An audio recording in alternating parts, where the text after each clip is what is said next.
Hey guys, welcome back to our channel. I'm Charlie. And I'm Shelby. And together we are Babes and Barbells. So today we are going to show you guys a couple of our favorite ab exercises, but before we do that, we want to talk about not just training abs and how you actually get abs and how is that done. And you do that by what you put in your mouth. It is so important to understand what you're eating and how you're eating it and how much of it you are eating. Like a saying that you've probably heard before, abs are made in the kitchen. You can train them as much as you want every single day, but it might not. They're not going to be shown. If you have body fat covering your abs, then you're not going to be able to see them no matter how often you train them. And just like any other muscle group, you don't want to overtrain them. It's about every 48 hours that you can technically train or retrain a muscle group. We don't even train abs that much. Maybe once a week. We should probably train once a week.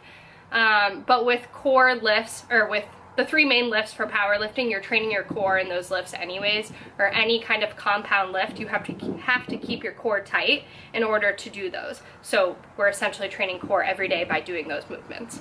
But like typical, crunches kind of thing, we don't do those very often. No. Little disclaimer before we continue with this. Shelby is a certified personal trainer, but neither of us are registered dietitians, so technically we can't tell you guys what to eat. We're just going to share with you kind of what we do and works for us. Yeah. And everybody's different. That's another thing. So like even us too, we don't eat exactly the same.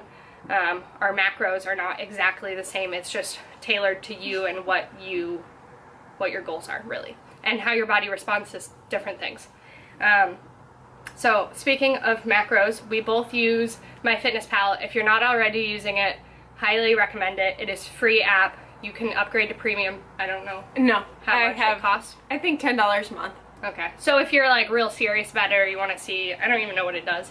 But yeah, so we just have like the regular one, and when you start MyFitnessPal, you just put in like your current weight, your height, excuse me, your activity level, and then it'll pop out, I guess, your suggested calorie intake and what they think your macros should be. So based on, if you don't know, I guess we didn't talk about that, what macros are. Fats, proteins, and carbs. And so it divvies up percentages for those three. If you don't like them, which we don't, you can change them. The macros. Oh, right. From what they give you. Right, because it's just auto-generated. You can go into like, so here on my screen, maybe, I have like, whatever, those things, and then you can go into like customize, and so those are my current macros. I don't know if you guys can read that. It's carbs are at 50%, protein is only 15%, and fat at 35%. So you guys might be thinking, why so little protein? And long story short, I'm just going to say do some research on protein. And I'll just say you don't need it as much as you think you do. Clearly, what are yours at, 20? I think mine are at 20, let me check. We both are very active people. Both are strong, and we have low protein intake.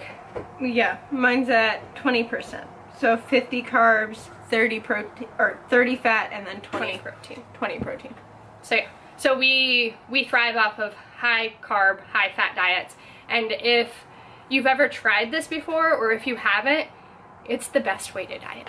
Literally, it's like, oh, what can I eat? Worlds. Oh, a lot of fat, yum, perfect. And carbs, both are really good. So it's tasty and healthy long-term for your body. At least that's the way I see it, and a lot of research shows it. Yeah. So like Charlie was saying, we both have a high fat, high carb diet. It's just what kind of works for us. We both, Charlie's been vegan and vegetarian for ever now. Vegan last May? Yeah, last May I went vegan. I was vegetarian when I was 7. So for a long time, and I actually just switched over to vegetarian January. So a couple months now, 3 months going strong. And before that, I guess I was eating a lot of protein, I didn't really track as much as I do now. But where I'm going with this is that although we do a high carb, high fat diet, we are not shoving our faces with donuts, although I wish. Love them. I wish I was. We aren't. We're eating still whole grain stuff. Whole food diet sprouted, yeah. Yeah, what you want.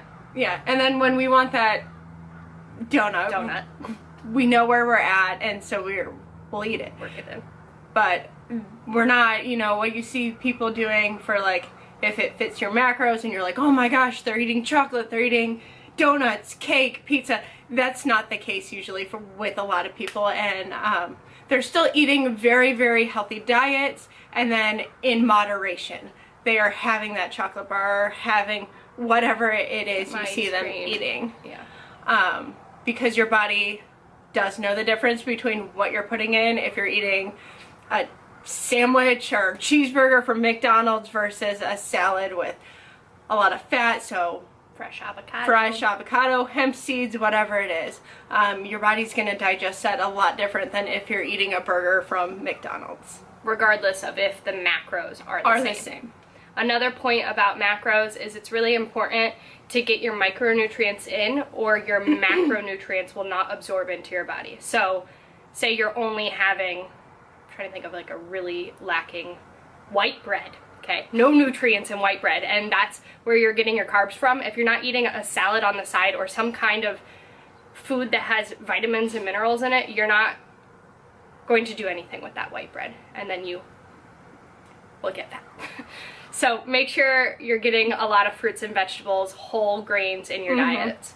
Find out what whole grains work for you, whether that's brown rice, quinoa.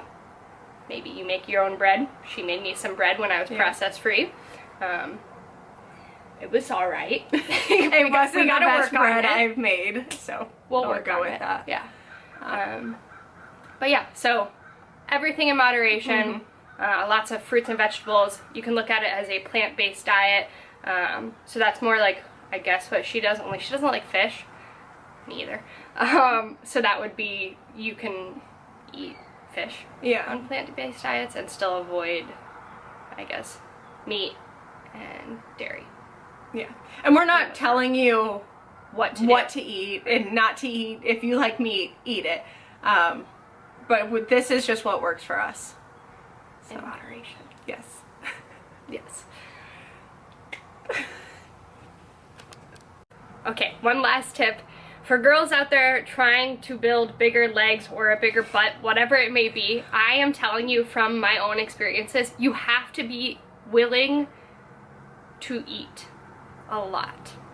You're gonna put on weight. I put on 25, 30 pounds when I started lifting. I wanted to say it. I can't say what I wanted to say. My butt went the wrong way. We'll go with that. But ingrown. And after a while, I have my butt is not great, but my thighs are nice and big now. And that all came from eating a lot. So don't be afraid to eat a lot of good stuff. That too. And I'll admit it, I'll just tell you guys, I'm doing 1,800 a day, split up between those percentages. Yeah, calories split up between those percentages that I told you. And the first day I did it, I was dying because I was doing way under that, and I was like, Charlie, how can I do this? This is so much food. But as long as you're feeding your body with the right stuff, you're gonna take it in the right way. I don't digest it properly. Yeah. It's gonna go to good use. If you go in the gym before or after, whatever, then you're putting those calories to good use, and they'll store where you want them to if you're working out the right things and doing it correctly.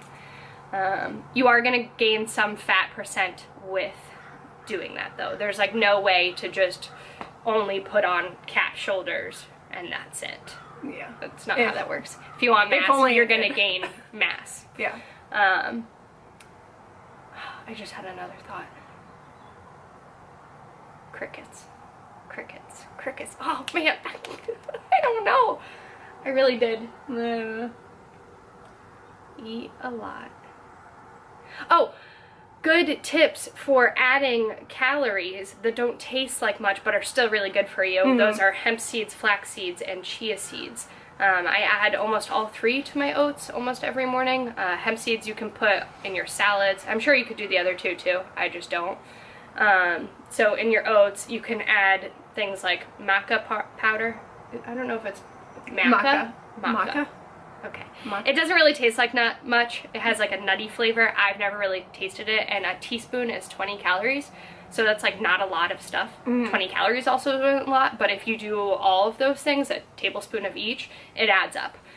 So that's a good way to get, those are good omega-3s, omega-6 fatty acids, and all the good stuff in chia, flax, and hemp seeds. And there's good protein in hemp seeds, actually. So yeah, little tips. We'll probably do more videos with dieting tips and things of this nature. Yeah. But we've said enough for today. Yeah. So we will take you guys to our workout where you can see, what did we do, 5? Yeah. I think we did 5 different ab exercises. Some weighted? Yeah. Yeah. Yeah, weighted little variations. Yeah. We did like, I guess what you would call centered core and then oblique variations of the different exercises, and we filmed them a couple days ago, so that's why we're not really sure what we did. But they're some of our favorites, so we hope you guys like them. And if you did, leave us a comment below. and give us a thumbs up. Don't forget to subscribe. And we'll see you guys next time. So the first core exercise we are going to share with you guys today is a cable crunch using the rope extensions. It's important not to use too much movement or momentum and keep your core stable the entire time, nice and tight. If you want to target the obliques instead, simply turn your knees to one side and pull predominantly from only one side of your abdomen, like this.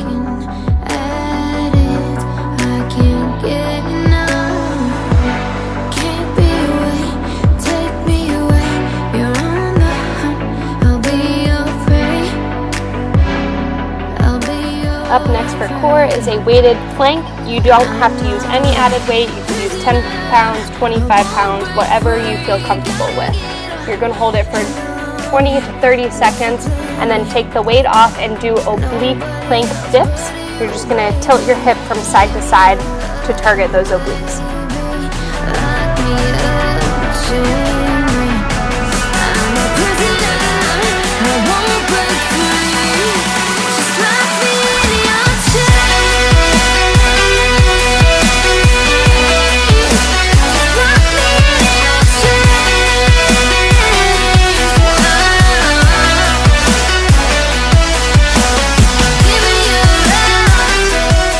This next exercise is a reverse V-up using the TRX straps. You can do them either in a tuck or a pike as I show here. It just depends on your skill level and comfortability with the movement. For any of you guys out there eager to learn how to press into a handstand, this is a perfect movement to train the muscles needed in order to do so. The oblique version of this exercise is shown here. You're just going to turn your body to the side, try and touch your knee to your elbow. And now for your traditional V-up, and to hit obliques, you're going to do 1 foot at a time, rotating your core slightly to target the outside of your abdominal muscles.